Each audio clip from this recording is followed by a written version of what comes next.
Hello guys, welcome to our channel. This is Teja. ప్రస్తుతం మనతో పాటు సీనియర్ జర్నలిస్ట్ జయదేవ్ గారు ఉన్నారు. నమస్తే సార్. నమస్తే. సో అయోధ్యలో ఉన్న రామ మందిరానికి ప్రాణ ప్రతిష్ఠ రోజు పెట్టిన ముహూర్తం మంచిది కాదని, దాని వెనక చాలా రహస్యాలు ఉన్నాయని ఒక వార్త అయితే నెట్టింట వైరల్ అవుతుంది. సో వాటన్నిటి గురించి మాకు కొన్ని పూర్తి వివరాలతో చెప్పాలి. అంటే ఇది ఒకటే కాదు, అంటే సరైన ముహూర్తం కాదని, తర్వాత రాముడు ఒక్క విగ్రహాన్ని ఎందుకు ప్రతిష్ఠించారని, ఆ తరువాత ఇది కేవలం రాజకీయ లబ్ధి కోసమే చేశారని రకరకాలుగా వార్తలు వస్తున్నాయి. ఎవరు పడితే వాడు ఎట్లా ఉందంటే వాక్ స్వాతంత్రం హక్కు ఉంది భారతదేశంలో. దట్టు ఈ సోషల్ మీడియా వచ్చాక కరెక్టే కదా సార్ వాళ్ళు అడిగింది కూడా. అది హనుమంతుని గారిని మనం పూజిస్తాము, సీతాదేవిని పూజిస్తాము, రాముల వారిని అక్కడికి పూజిస్తాం, ముగ్గురికి ప్రాణ ప్రతిష్ఠ చేయాలి కదా. ఎస్. ఫస్ట్ క్వశ్చన్ దీనికి కొన్ని చెప్తాను ఆన్సర్. ఓకే. యాక్చువల్గా ఇది నేను ఇంట్రెస్ట్ కొద్దీ నేను సర్వే చేసి సెర్చ్ చేసి కొంతమంది గురు సమానులు వాళ్ళకి అడిగింది, వాళ్ళు చెప్పిన దాని ప్రకారం ఫస్ట్ థింగ్, అయోధ్యలో రామ మందిరం అక్కడే ఎందుకు నిర్మించాలనుకున్నారు ఫస్ట్ పాయింట్. దానికి మన ఉదయనిధి స్టాలిన్ లాంటి మంత్రిగా ఉన్న ఒక నేము ఫేమ్ ఉన్న హీరో లాంటి వ్యక్తి కూడా తమిళనాడులో ఆయన ఏమన్నాడు, మేము రామ మందిరానికి వ్యతిరేకం కాదు, మసీదును కూల్చి మందిరం కట్టడం మాకు ఇష్టం లేదు, దానికి వ్యతిరేకం అన్నారు. ఒప్పుకుంటారు. అయితే అక్కడ మసీదును కూల్చి మందిరం కట్టారు అంటే సుమారు 500 ఏళ్ల కిందట అక్కడున్న రామ మందిరాన్ని కూల్చి మసీదు కట్టారు బాబర్ అనే వ్యక్తి, మొఘల్ చక్రవర్తి. మొఘల్ సామ్రాజ్యం భారతదేశంలోకి ఎంటర్ అయినప్పుడు. అయితే ఇదంతా కాదు, అంతకుముందు ఎవరున్నారు చూసారా అంటే పురావస్తు శాఖలో చాలా ఉన్నాయి, బయటపడ్డాయి. ఆ తవ్వకాల్లో చిన్న బాలరాముడి విగ్రహం కూడా సుమారుగా ఒక 9 అంగుళాలు ఎంతో, అంటే 1 ఫీట్ కూడా లేదు, ఆ విగ్రహం కూడా దొరికింది అక్కడ. అంటే ఎప్పుడో కృతయుగంలో తర్వాత కొన్ని జనరేషన్ల తర్వాత, లేదా కొంతమంది ఈ భరతఖండాన్ని పరిపాలించిన కొంతమంది సనాతన ధర్మం మీద నమ్మకం మీద రాజులో తెలియదు కానీ ప్రతిష్ట అయితే జరిగింది అక్కడ. దాన్ని కొల్లగొట్టి దాని మీద మసీదు కట్టారనేది ఒక ప్రూఫ్తో మనలు ఆర్కియాలజీ డిపార్ట్మెంట్ వాళ్ళు కానీ కొంతమంది ప్రూవ్ చేశారు. సో ఇప్పుడు ఈయన ఉదయనిధి స్టాలిన్ ఏమంటున్నారు, అది మసీదు మీద కోల్చడం అవన్నీ ఎవరు చూశారు, దాని మీద నమ్మం అన్నట్టుగానే మాట్లాడారు. ఓకే. మరి ఇదే ఉదయనిధి స్టాలిన్ గారు అక్కడ ఇజ్రాయెల్కి సంబంధించి ఇజ్రాయెల్కి సపోర్ట్ చేస్తారా, హమాస్కి సపోర్ట్ చేస్తారా? ఇజ్రాయెల్కే సపోర్ట్ చేస్తారు. హమాస్ అనేది తీవ్రవాద సంస్థ గారు. ఎందుకు? క్రిస్టియానికి సంబంధించిన దేశం ఇజ్రాయెల్. ఈ గాజా కూడా ఒకప్పుడు ఇజ్రాయెల్ వాళ్ళకి చెందినదే, ఆ యూదులకు చెందిందే కాబట్టి చరిత్ర అదే చెప్తుందని వీళ్ళ విశ్వాసం. అంటే వీళ్ళ మతం ధరకు వచ్చేసరికి ఆ విశ్వాసం ఓకే అనుకుంటున్నారు. ఇక్కడ సనాతన ధర్మం ధరకు వచ్చేసరికి ఇది అప్పుడు ఎవరున్నారు ఎవరు చూశారు అన్నట్టుగా మాట్లాడుతున్నారు. మరి ఇక్కడ గతంలో ఎవరున్నారు ఎవరు చూశారు అనుకున్నప్పుడు అక్కడ గాజా విషయంలో కూడా ఎవరు చూశారు, ఇదంతా క్రిస్టియానిటీని ఎవరు చెప్పారు అక్కడ కూడా మాట్లాడొచ్చు కదా. బట్ అక్కడ మరి ఇజ్రాయెల్ సపోర్ట్ ఇస్తున్నారు. సో ఇక్కడ ఇది నమ్మాలి. సో అది వేరే సబ్జెక్ట్ పక్కన పెట్టండి. అయితే ఇక్కడ మీరు అంటున్నట్టుగా ఒక్కరు పెట్టింది ఎందుకని, అయితే అక్కడ తవ్వకాలు దొరికిన తర్వాత అక్కడ మందిరం ఉండేదని ప్రూవ్ అయింది. అది ఎవరి మందిరం? బాలరాముడి మందిరం. అంటే రాముడు ఇంకా చిన్న పిల్లడిగా ఉన్నప్పుడు ఉన్న మందిరం. అది చిన్నపిల్లడిగా ఉన్నప్పుడు పెళ్ళి అవుతుందా? అప్పుడు సీతాదేవి వీళ్ళందరూ ఉంటారా? ఉండరు. కాబట్టి ఒక్క బాలరాముడి విగ్రహమే పెట్టారు. మీరు అడిగిన ఫస్ట్ క్వశ్చన్ ఆన్సర్. ఇది కూడా గురువు గారు చెప్పిన మాట. నాకు అదే డౌట్ వచ్చింది, ఇది భలే ఉంది. జనరల్గా ఎక్కడైనా కృష్ణుడిది ఇంకా లేకపోతే శ్రీమన్నారాయణది ఎక్కడైనా ఒక్కొక్కటిగా చూసాము అని. అయితే దానికి ఆయన చెప్పిన ఎగ్జాంపుల్ ఏంటంటే, ఇప్పుడు అక్కడ రాముల వారిది ఒక్కరిదే పెట్టలేదు కదా సార్, హనుమంతుల వారిది కూడా పెట్టారు కదా విగ్రహాలు. ఆ దేవాలయంలో పెట్టలేదు, దాని తర్వాత దాని చుట్టూ ఉండే దేవాలయాలు ఇంకా ఒక్కొక్కటిగా వస్తాయి. అప్పుడే కాదు ఇంకా. ఇప్పుడు ఇప్పుడు మనకి బయట కొన్ని ఫోటోలు వచ్చాయి, అక్కడ రాముల వారు ఒక్కలే ఉన్నారా? నిన్న లైవ్ లో కూడా అదే కదా చూసాము. బాలరాముడిది ఒక్కటే ముక్కుపచ్చలాని బుగ్గలతో చక్కగా నవ్వుతున్నట్టు ఎంత బాగుంది సుందరంగా. దాని కింద ఆ తవ్వకాలు దొరికిన విగ్రహం ఏదైతే ఉందో అది దాని ముందు పెట్టి ప్రతిష్ఠించి దానికి కూడా పూజలు చెప్పారు. మనం అది చూడొచ్చు మీరు కావాలంటే. ఇది ఒక సుమారుగా 5 అడుగుల విగ్రహాన్ని దీన్ని పెట్టారు. 5 అడుగులు ఎంతో సంథింగ్ బాలరాముడు. సో బాలరాముడు కాబట్టి అప్పటికి ఇంకా పట్టాభిషిక్తులు అవ్వలేదు, కళ్యాణం అవ్వలేదు కాబట్టి అదొకటే పెట్టారు. ఫస్ట్ క్వశ్చన్ అది. రెండవది, ముహూర్తం బలం సరిగ్గా లేదు, కేవలం ఇట్లా ఏదో మమ అనిపించేయాలని చేసేశారు అన్నారు. ఏమండి, భారతదేశంలో కొన్ని వందల శక్తి పీఠాలు ఉన్నాయి, వేద పాఠశాలలు ఉన్నాయి, పీఠాలు ఉన్నాయి కదా. చాలామంది మత బోధకులు ఉన్నారు, మత శాస్త్రవేత్తలు ఉన్నారు, పండితులు ఉన్నారు, సిద్ధాంతులు ఉన్నారు, సిద్ధులు ఉన్నారు, యోగులు ఉన్నారు.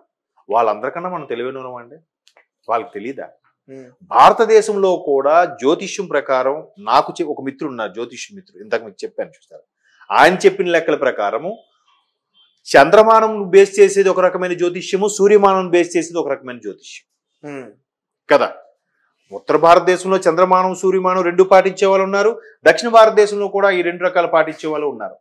దేని బేస్ చేసుకుని దాన్ని ముహూర్తం పెట్టడం జరిగింది. వాళ్ళు పెట్టేవాళ్ళు అంత అమాయకులా కాదు కదా.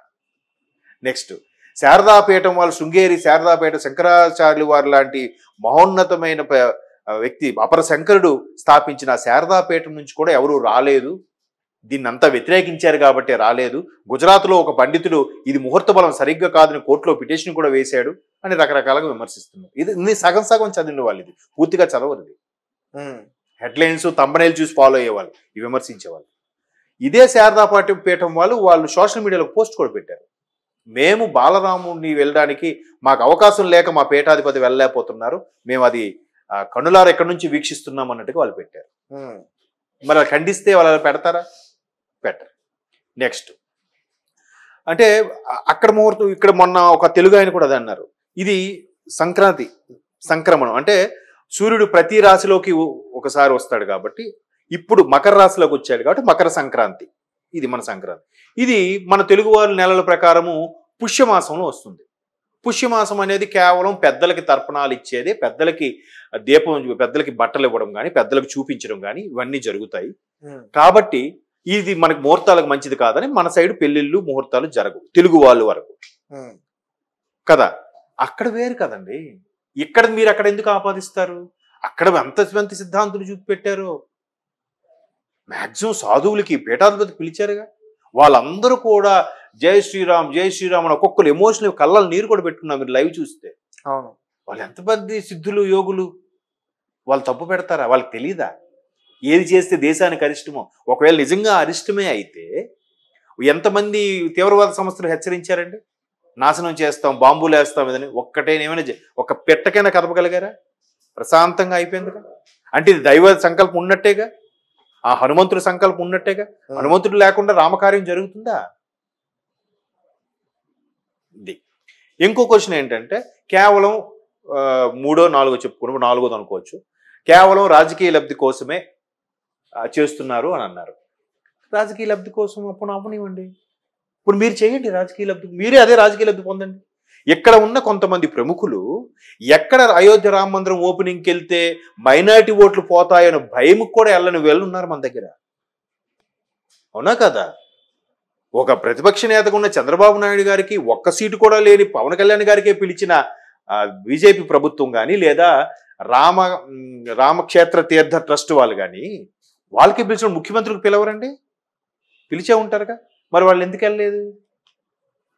అంటే మైనారిటీ ఓట్లు పోతాయని భయమా? పోని వాళ్ళకి మరి బీజేపీ వాళ్ళు ఇలా చేశారు, మోడీ గారు కేవలం ఓట్ల కోసమే చేశారంటే మైనారిటీ వాళ్ళందరూ కూడా యాంటీ అయిపోయినా పర్వాలేదు అనుకుంటే చేశారుగా. ఇన్ని రోజులు ఇన్నేళ్లుగా ఒక పెద్ద ఆయన చెప్పారు అదే మాట, ఇన్నేళ్లుగా భారతదేశానికి స్వతంత్రం వచ్చిన 75 ఏళ్లుగా 80 ఏళ్లుగా కులము మతమును చూపించుకునే పార్టీలు ఓట్లు అడుగుతున్నాయి కదా. ఫస్ట్ టైం ఒక పార్టీ దేవుణ్ణి చూపించుకుని అడుగుతుంది ఓటు, అది గొప్పదేగా. దైవనామస్మరణతో ఓటు అడుగుతున్నారుగా, దేవుణ్ణి చూపించి ఓటు అడుగుతున్నారుగా, ఒక ట్రెమెండస్ చేంజ్ కదా. దాన్ని ఎందుకు హర్షించరు? ఆ యాంగిల్ ఎందుకు ఆలోచించరు? ఇంతకుముందు మన వాళ్ళతో అనుకున్నట్టుగా ఎప్పుడు ఒక యాంగిల్ అయినా ఈ యాంగిల్ ఆలోచించరా? కులంతో ఓటు అడగచ్చు, తప్పులేదు. సామాజిక వర్గాలు మాకు ఎక్కువ ఉంది, మా సామాజిక వర్గం బలమైందని. మతంతో ఓటు అడగచ్చు, కానీ దేవుడి పేరు చెప్పి ఓటు అడగకూడదా? ఎక్కడైనా ఉందా? కానీ అది హర్షించదగ్గ విషయమేగా, దేవుడి పేరు చెప్పి. నిజంగా బీజేపీ అలా అనుకుంటే జిఎస్టీ తీసుకొచ్చింది, సర్జికల్ స్ట్రైక్స్ చేసింది, డిమానిటైజేషన్ చేసింది, వాళ్ళ గవర్నమెంట్ వస్తుందా రాదని కూడా ఆలోచించలేదుగా, భయపడి ఉండొచ్చుగా. కానీ ఆ భయం లేకుండా మేము అనుకున్నది సాధిద్దాం అనుకుని చేశారుగా. దేశవ్యాప్తంగా అందరూ హ్యాపీగా ఫీల్ అవుతుంటే ఇప్పుడు మీరు ఉన్నారు ఆఫీసులో, మీ ఆఫీసులో 30 మంది ఉన్నారు, 30 మందికి మీరు నచ్చుతారండి? నచ్చే అవకాశం ఉందా? అలాంటిది 150 కోట్ల మందికి నచ్చేలా ఎవరు చేయగలరండి పని? ఎవరైనా చేయగలరా కదా? ఇంట్లో ఉన్న నలుగురికే మనం నచ్చం. మా మా అమ్మ నాన్న ఎప్పుడు మా తమ్ముడికే పొగుడుతారు, నాకు పొగడరు. మా అక్కనే ఎప్పుడు మెచ్చుకుంటారు, నన్ను మెచ్చుకోరు అనుకునే ముగ్గురు నలుగురు కుటుంబ సభ్యుల్లోనే సాటిస్ఫై లేకపోతే 150 కోట్ల మందిలో ఎంతమంది సాటిస్ఫై చేయగలరండి వాళ్ళు? సో ఇట్లాంటి మంచి విషయాలు వచ్చినప్పుడు అందరూ ముక్తకంఠంగా హర్షించండి, నచ్చకపోతే సైడ్కి వెళ్ళిపోండి అబ్బా. ఇట్లా విమర్శలు చేసి లేనిపోని అనుమానాలు క్రియేట్ చేసి అసలు ఎన్నో ఏళ్ళ కల కదా, సాకారం కదా. అవును. 500 ఏళ్ళు బాబర్ గారి తర్వాత 30 ఏళ్ళు ఎంత శ్రమించారు, ఎంతమంది ఎన్ని ప్రూఫ్స్ బయటికి తీశారు. ఎప్పటికీ కొన్ని దేవాలయాలు ఇవాళ ఒక ఒక ఒక ఆయన అహ్మద్, ఆయన పేరు, ఆయన అదే చేశాడు. భారతదేశం ఇంకా సుభిక్షంగా ఉండాలంటే ఎక్కడెక్కడైతే కొంతమంది మైనారిటీలు ఆ గుళ్ళు కొట్టేసి ఈ గుళ్ళు కట్టుకోవడం ఉన్నారో, లేకపోతే అవి తీసేసి ఇవి కట్టుకున్నారో, ఎవరు వాళ్ళకి ఇచ్చేస్తే సమస్య ఉండదు, ఎక్కడికక్కడ సెటిల్ అయిపోద్దని కూడా ఒక ఆయన చేశాడు. పొద్దున్న ట్విట్టర్లో చూశాను, ఒక ఆయన పేరు అహ్మద్ ఏదో పేరు వస్తుంది. అంటే అలాగ సామరస్యంగా ఆలోచిస్తున్నప్పుడు ఇంకా మీరు ఎక్కడున్నారండి? సొంత మనలోనే బ్రిటిష్ వాళ్ళు ఉన్నట్టున్నారు, మనలోనే పాకిస్తాన్ వాళ్ళు ఉన్నట్టున్నారు కదా. సో ఈ ఎన్ని ఎగ్జాంపుల్స్, ఇన్ని క్వశ్చన్స్కి ఆన్సర్ వచ్చినట్టేనా? ఎస్. అది మనం ముందు నమ్మాలి, మనం ముందు ఎంక్వైరీ. వాళ్ళకు ఎంత మేధావులు, ఎంత పండితులు, వాళ్ళు చేతి వేలి మీద లెక్కేసి ఏంటి ఏంటి ఎప్పుడు ఏది ముహూర్తం, ఏది ఎలా జరుగుతుందని చెప్తారండి. నిజంగా ముహూర్తం సరైనది కాకపోతే నిన్న పెద్ద ఆటంకమే రావాలి. ఏమైనా జరిగిందా? ఎక్కడైనా ఉపద్రవం జరిగిందా? సో ముహూర్త బలం అంటే అదే. అలా ఎందుకు ఆలోచించట్లేదు మీరు? సో ఇవన్నిటిని ఇంకా పట్టించుకోకూడదని నేను ఆ పెద్ద ఆయన చెప్పిన విషయాలు విని నేను కూడా అదే డిసైడ్.